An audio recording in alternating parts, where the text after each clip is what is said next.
Hello friends, my name is Laura and this is A Life Rebuilt.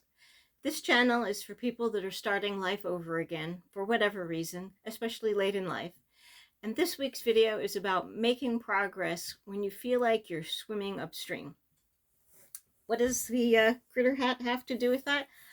Well, this week was Groundhog Day and Punxsutawney Phil saw his shadow, and that was seriously depressing. I suggested that we barbecue the big fat rodent. It's been a brutal winter for a lot of people, not just where I live. The weather was relentless. It started with a near blizzard in the 9th of November, for goodness sake. That's just a little bit past the midpoint of autumn, and it still hasn't let up. For a while there, I was shoveling the driveway every other day, and just monitoring the weather constantly. And of course, the days were shorter. It was so dark. So here are some things that helped me get through the literal darkest days of the year. And, figuratively, they were pretty dark for me too. I hope they weren't for you. If they were, stick around and maybe this will help. Here's some things that helped me get through. First of all, getting all of the sunlight that I could possibly get. When I left my cubicle to walk to the ladies' room at work, if the sun happened to be shining on a rare day, I would stand in front of that big window in the hallway and just take a shower in the sunlight. I'd open up the curtains whenever the skies were blue, which wasn't very often, but when they were, I took advantage of it. I got as much sleep as I possibly could. Sometimes that was a challenge. I, since the beginning of December or so, I finally was able to get in some exercise, about 1 out of 3 days. That's not too bad, I thought. It wasn't heavy exercise, but it was a start.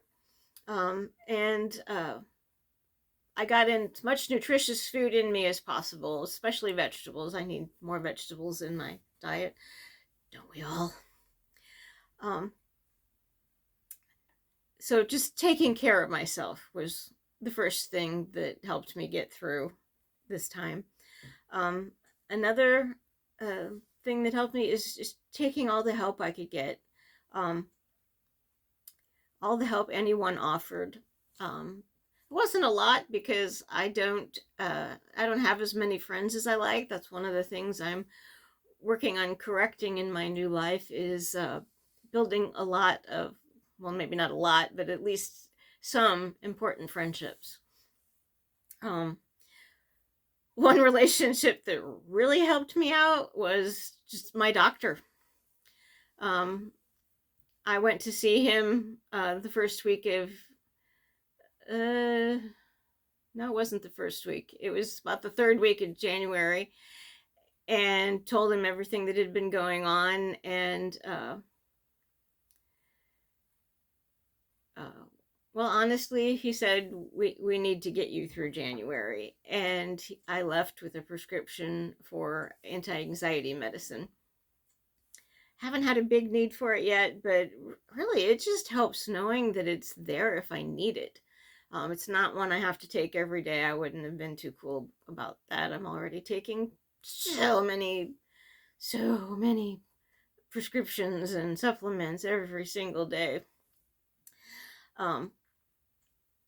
But yeah, just having that on hand and knowing if things get really bad again that I've got that little bit of help to get me through.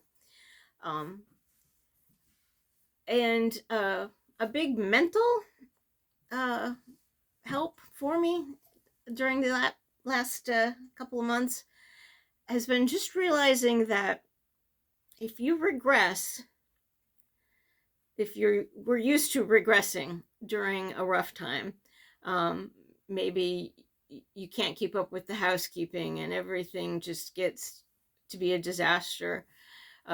Maybe you forget to take care of the car and waiting too long for an oil change, you end up regretting. Just There's so many ways that standing still can make you go backwards. But if that's what you were used to, and then you go through a rough time and you manage to maintain equilibrium, to not lose ground, well, then that's progress. That's real progress, and that's something to be celebrated. My goodness, we need to celebrate even the little wins, because um, that gets us just enough self-encouragement, enough dopamine to keep trudging forward. Now, it grinds my gears when I am not making progress in some area of my life, and it's bothering me and I'm upset about it, and I hear someone cheerfully offer the platitude, you just have to make it a priority, as if that's all it takes. Well, I've got news for you, Susie Q. Everything can't be a priority, but that doesn't mean it isn't all very important. Now, a key that I have discovered, thanks to some of the wonderful YouTube creators that I follow, is that the solution, when there are so many things that are important and they can't all be a priority, you can do most of them badly. Really, a lot of the things in our lives that are very important, it's not critical that they be done perfectly or even well.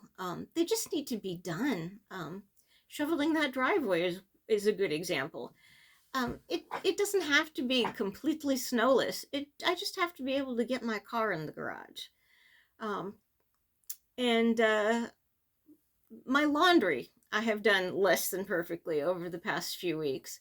My normal process is I wash a load, I dry it, I fold it or put it on hangers, and then I put it away, all in the same day. Or maybe that process takes overnight. For the past few weeks, the laundry has made it eventually out of the dryer. I hang up the stuff that needs to go on a hanger so it doesn't get any more wrinkled. And the rest of it goes in a basket, which sits in the bedroom, and I pull stuff out of there to wear. But it's clean. I have something to wear. Once in a while, I would maybe take out the t-shirt that I wanted to wear, and at the same time take out a second t-shirt to fold and put away. So the capacity of the basket reduced a little bit before the next load was finished. Yeah, really, you don't have to do everything perfect. If you have the money to spend, getting pre-prepared foods like bagged salad is one solution. Frozen dinners if you need to. You do what you can to get through the rough spot, and if everyone in the house is fed, if it's clean enough to be mostly healthy, that's good enough. Then there are a few things that need to be done well, and you can concentrate a little more energy on those things. If the things that just need to be done, they don't need to be done well. If those things are finished in a less than ideal way. So that's how I made it through this brutal winter. What other ideas do you have? How did you make it through the winter? What things were getting in your way? I hope this helped you. If you have more ideas, share them with the rest of us. And I sincerely hope the groundhog was wrong. I don't live in Pennsylvania. I live a long way from Pennsylvania, so and it was a very cloudy day, so I don't think our local groundhogs could possibly have seen a shadow on Monday. So I'm fingers crossed. The extended forecast looks good. The days are getting longer. I'm getting a little more sleep, a little more energy. Things are looking up, and I hope they're looking up for you too. So until next week's video, be well, be at peace, love, and be loved. And don't forget to subscribe and hit that little bell so you get notifications when my next video comes out. If you click like, I really appreciate that. That helps a lot.